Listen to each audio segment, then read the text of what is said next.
kenn ku nekk ci turam ak santam di leen wax ne dañu sàkk woon tey jii ci comité de gestion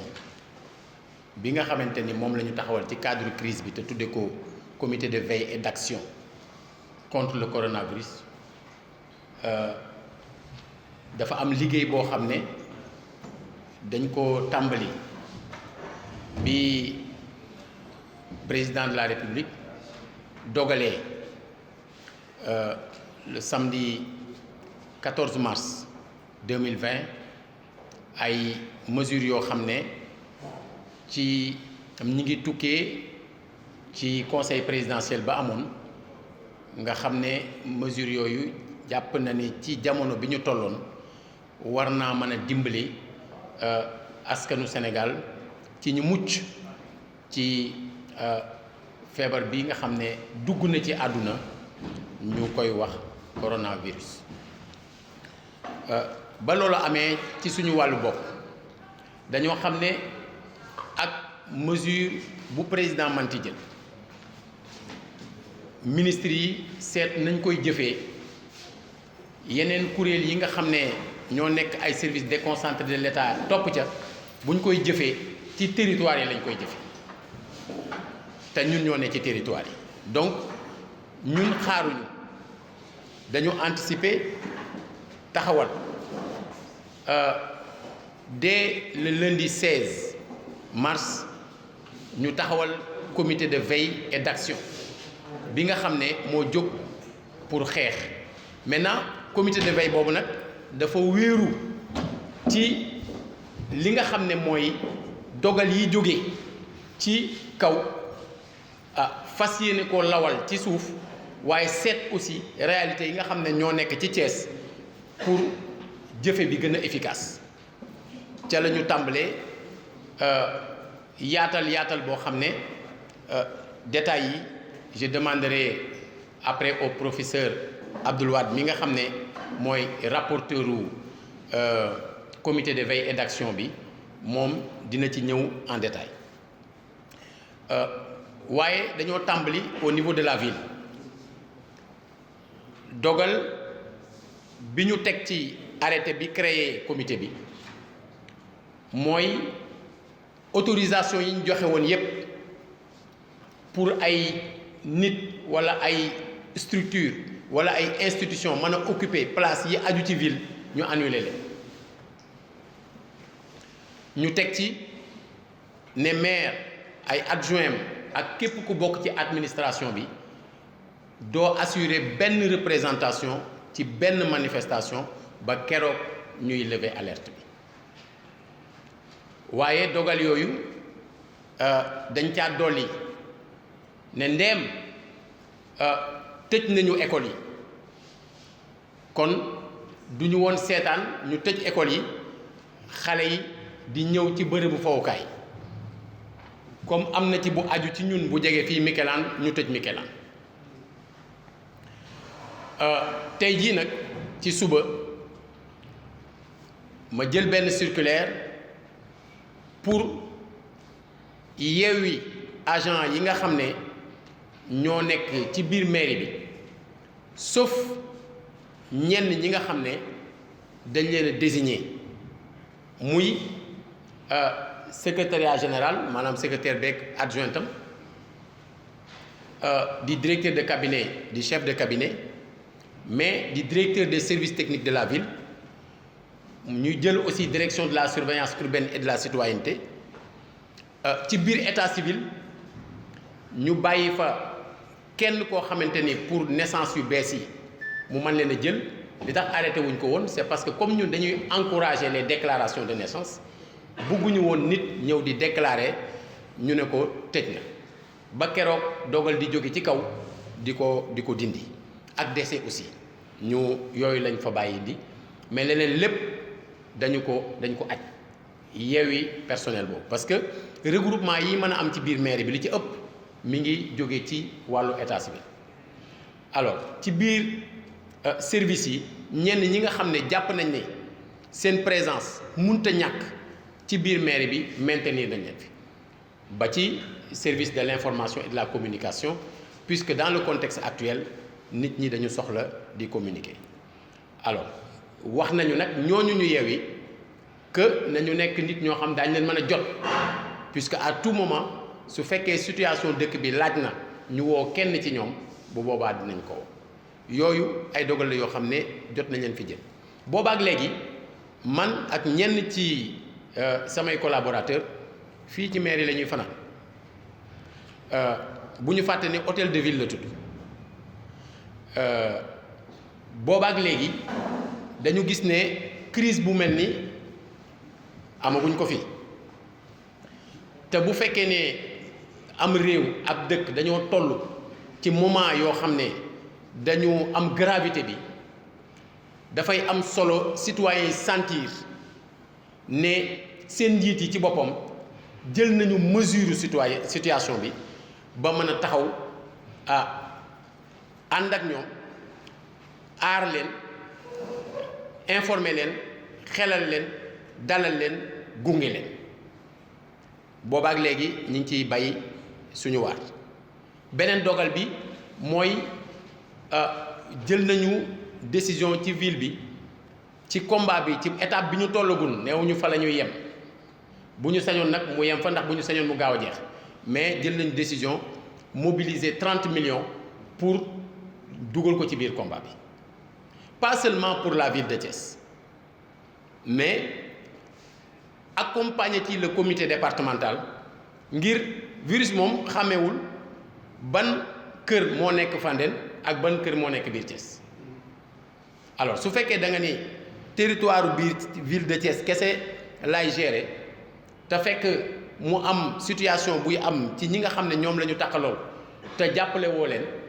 bu fekkee ne mbir xew na fa. yàlla mën naa dogal mu ñëwaat yëpp ci kaw ville bi kon solidarité parfaite boobu dafa war a am ba ñun ñëpp kenn ku ci nekk aar moromam si fii la ñu war a sentir qu'on est ñun ñoo bokk département ñun ñoo bokk région mais ñun ñoo bokk aussi Sénégal. Chaque acte posé doit être le reflet des mesures et des gestes qui sauvent ci fi ñu toll nii dara amul solo lu dul loo xam ne moo mën a aar ak moo mën a wàllu doomu aadama yi te lépp luy nit di def daf ko war a jëmale ci loolu. ma lancé woon appel wax ni amul boddi au-delà des religions, des confréries, des chapelles politiques, des ethnies, des quartiers ak lu mu manti doon na ñépp jóg ñu jàppoo barrer la route à lii nga xamante ni képp ku nangu mu yow nga doon faay bi da ngay xam ne du yem ci yow dina jaare ci yow waaye dina faagaagal ñeneen. loolu nag tax na comité bi pour décliner loolu en acte ñu am nu ñu liggéeyee loolu laay wax ni le professeur Mara dina ci ñëw léegi. bu ko defee ñun xam nañ ñu nous sommes dans un pays organisé xam nañu ñun ñëpp ne que à la suite d'une importante réunion qui s'est tenue ce matin le président de la République war na jël kàddu ñu ngi ko doon séentu ci 18h nee nañu 20h lay doon nous serons attentifs ndax bi ñu jógee ci comité départemental bi ñun lañ fa doon xaare foofu wax nañ ñu ko mooy seeni attentes yi ñu tënk ko ci ñett. benn bi mooy ñu yokk produit yi nga xam ne mën nañoo dimbale ci désinfection bi ndax demande bi yaatu na. ñaareel bi mu jëm ci communication de masse boo xam ne ñi ngi koy xaare ci presse locale bi di ko xaare ci rajo yi di ko xaare ci télé yi di ko xaare ci site yi. ñetteel bi ñu ni ñi ngi xaar benn communication de proximité de qualité. Communication de masse bi dañ ne dafa war a nekk une communication pertinente et rassurante puisque le but n'est pas tiital nit ñi n'est pas de créer ay panique mais beneen bi dañu wax mu nekk qualité parce que bu fekkee nit ñi dañuy dem ci kër yi aussi ne dañ leen bëgg a won par exemple ni ñuy raxasoo te du fekk du noonu wala dañ leen a bëgg a won yeneen yoo xamante ni nit ñi war nañu ko mën a jël ci ay matukaay te du dëppoo ak li nga xam moom la kilifa yi santaane ci wàllu woowu day nekk problème. alors mu mel ne ñaar sàkk woon nañ ko ci nit ñi te di ko baamtuwaat chaque fois benn bi jëm ci wàllu information beneen bi jëm ci wàllu discipline. ci wàllu information ñun de bu ñu sañoon ci participation citoyenne bi ñu woo ñëpp te bu professeur waxee tout à l'heure di nga gis ne ñu bëri wuyu nañ ci woote boobu ñi ngi xaar aussi que presse bi maanaam gën ci ànd ak ñun ngir lan ngir la nature a horreur du vide nit ñi suñu amul information bu jógee ci ñi mu war a jóge maanaam yéen day jaare feneen te léegi avec smartphone yi kenn ku ci nekk da ngaa jàpp ne yow ab organe de presse la loo jot diffuser loo jot partager te ci contexte bu mel nii ça peut ne pas pardonner alors information yi nag lii mën a permettre mu doon loo xamante ni day doon information yu dëppoo ak li situation bi laaj day fekk ñi ko war a joxe ko nous devons donc profiter de notre avance, puisque nous avons une avance, puisque si le virus s'était d'abord attaqué à nous, compte tenu de ce que je vois, du comportement que je vois au niveau des quartiers, au niveau de nos rues, je ne sais pas la situation que cela a eu laissé. C'est vrai qu'on ne peut pas, même dans cette situation, dire à quelque chose malheureux bon. Mais il est vrai que comme ça nous était arrivé au moment de l'indépendance, les Sénégalais avaient l'habitude de dire nous avons une autre indépendance sans sueur, sans larmes et sans avoir versé une goutte de sang. Mais nous avons une autre indépendance avec la sueur, les larmes et le sang des autres, puisque d'autres avant nous s'étaient battus. Et c'est cela qui a créé les conditions qui ont amené au niveau des colonisateurs une prise de conscience qui nous a permis, nous, de bénéficier d'un dialogue pour avoir l'indépendance. Aujourd'hui, nous avons eu la chance, et c'est véritablement une chance, de n'avoir pas été les premiers. Nous n'avons pas l'organisation de la Chine. Nous n'avons pas peut-être forcément la discipline militaire qui a pu régner en Chine et qui leur a permis d'inverser la tendance en peu de temps, même s'il y a eu beaucoup de dommages. Alors, profitons de cette avance. Prenons conscience, tirons les leçons. Nous n'avons pas besoin de faire les mêmes expériences que les autres. Je pense que nous devons apprendre de ces expériences et ne pas tomber dans les mêmes travers que ce paradoxe philosophique qui disait l'histoire apprend aux hommes que les hommes n'apprennent rien de l'histoire. Nous devons apprendre parce qu'il s'agit d'une situation dramatique. Il s'agit de quelque chose qui n'est pas que virtuel. Il ne s'agit pas d'un rêve. Il s'agit d'une réalité dangereuse et d'une réalité qui tue. Je voudrais donc inviter les compatriotes thiessois et au-delà les compatriotes sénégalais à faire preuve vraiment du maximum de responsabilité et à être à l'écoute de nos dirigeants pour qu'on puisse ensemble, dans une démarche collective, préserver et sauver notre pays et nos concitoyens. Je vous remercie et je voudrais donner la parole à Mara. Donc je vais d'abord me présenter. C'est El Hadji Abdou Wade, plus connu sous le nom de Mara. Je suis le rapporteur du comité de veille et d'action contre le coronavirus, comité qui, comme vous le savez, a été mis en place par un arrêté municipal à la date du 16 mars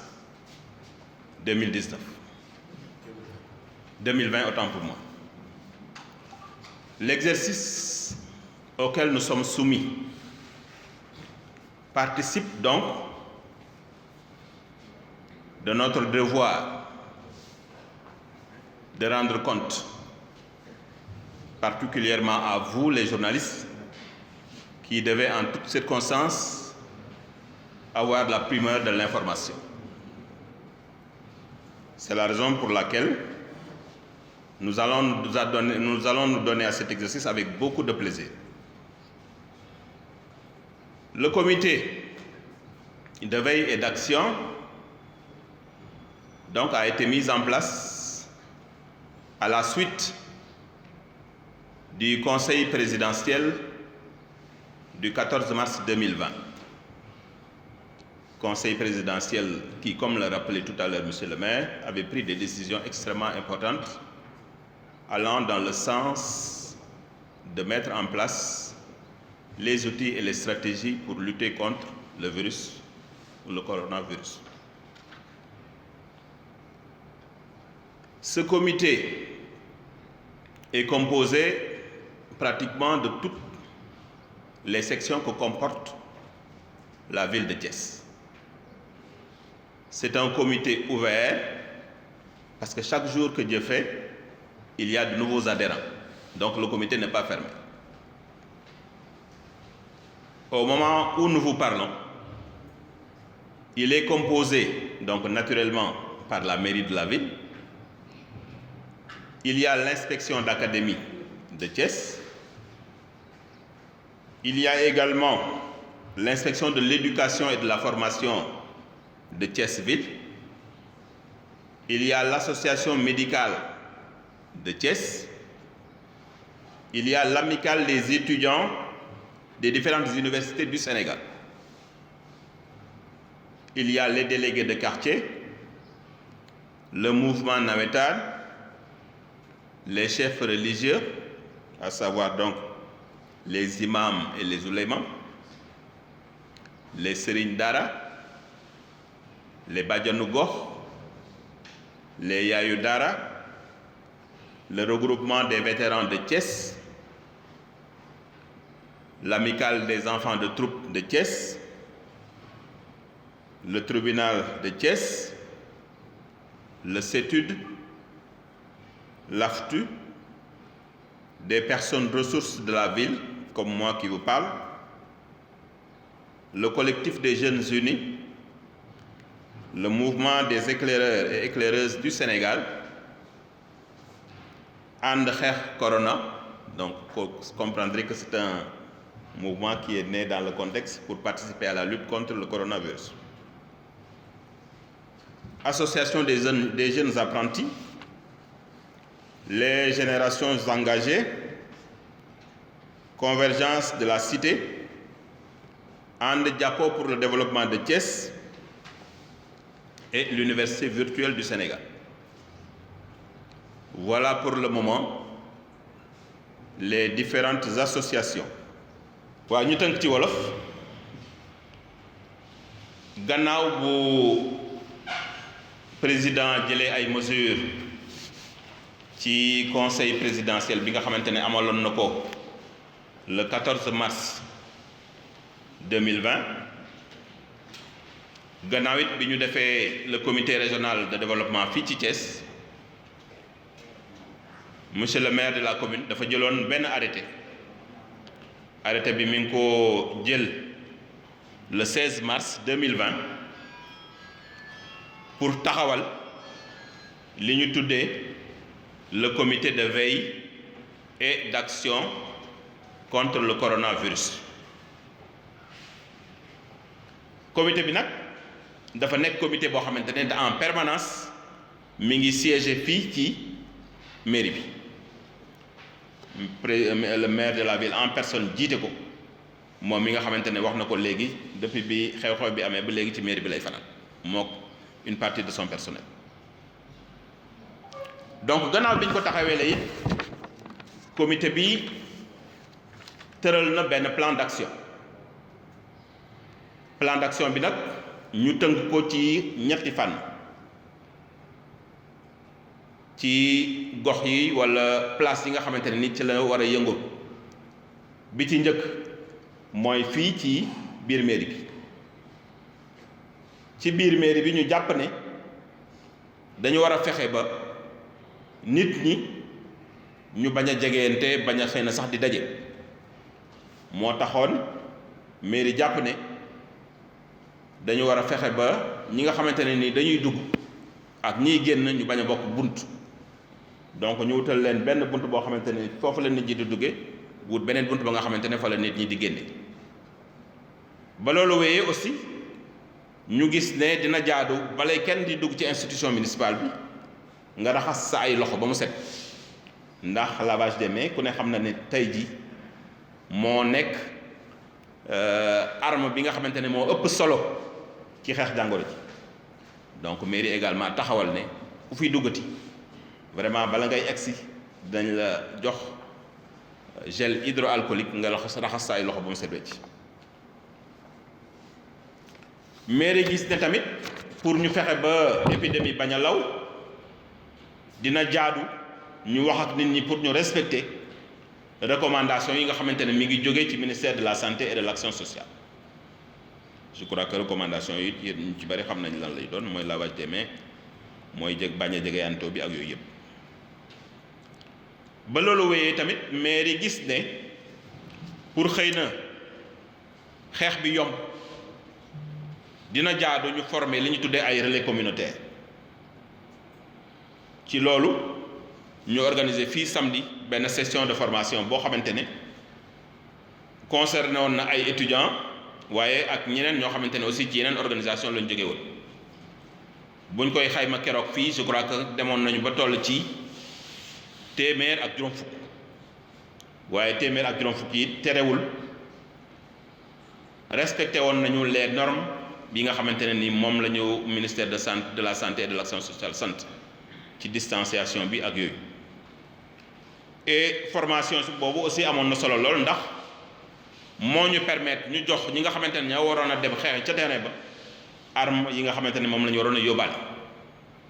ndax il faut nga xam lu feebar bi tëddee nuñ koy xeexe bu la dalee nan nga war a def naka nga war a raxas say loxo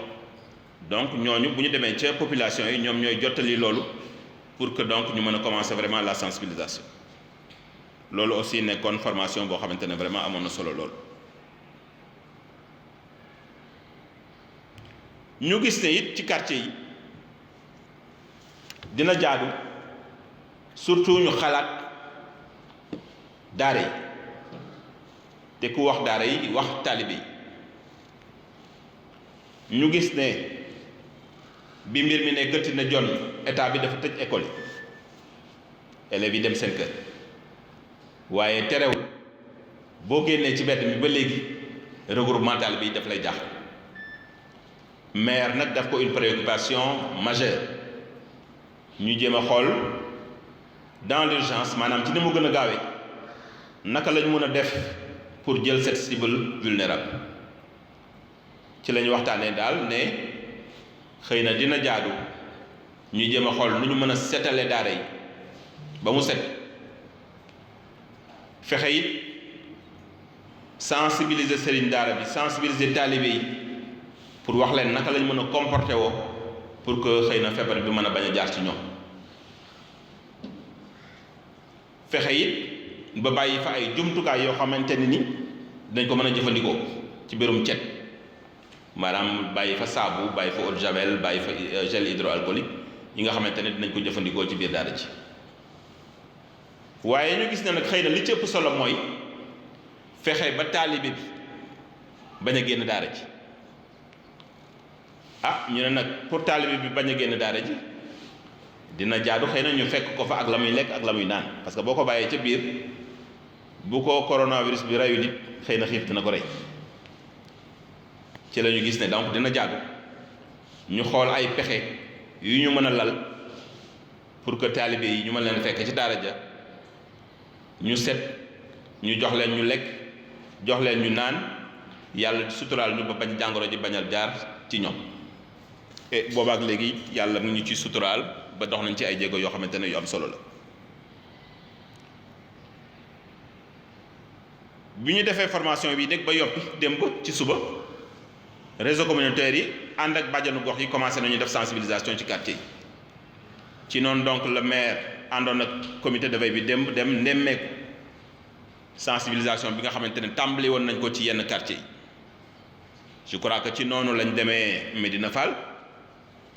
ca la ñu demee Ngent ca la ñu demee Kër Issa ca la ñu demee Somme ca la ñu demee Thiès noonu ca la ñu demee Cité Senghor Kër Sëñ Ablaye Yaqin R100 ak Diamaguène fu ñu ci dem fekk nañu fa donc étudiants yi ñu formé woon fekk fa bàjjenu gox yi bàyyil nañ leen fa it la nga xamante ne nii moom la ñu war a jëfandikoo pour def sensibilisation bi lu jëm ci saabu lu jëm ci eau de javel lu jëm ci savon liquide lu jëm ci ay madaar ak yooyu je crois que donc démb daal loolu nemmeeku nañ ko ci li nga xamante ne nii comité bi def na ko et liggéey boobu it saytu nañ ko tey ci suba ndax dafay jaadu boo commencé liggéey bu mel noonu def benn journée pour éviter yenn rëq-rëq yi nga dajale ña nga xamante ne ña nga ca woon di liggéey ñu saytu xool yan rëq-rëq lañ ci am ak naka la ñuy def pour lijjanti ko je crois que am nañ ci réunion bu yaatu ci suba ak bàjjenu gox yi ak étudiants yi ba daal dëgg-dëgg gën leen ñaax gën leen a wan fu ñu war a gën a teg seen tànk pour mën a accentuer un peu la sensibilisation et la communication auprès des populations. waaw yaakaar naa daal ci tënk loolu la comité bi jàppoon bëggoon ko waxtaanee ak yéen ñi nga xamante ne yéenay journalistes yi mu nekk nag pour ñun devoir parce que dañoo gis ne bu lu mel ni amee war nañ cee wax ak nit ñi te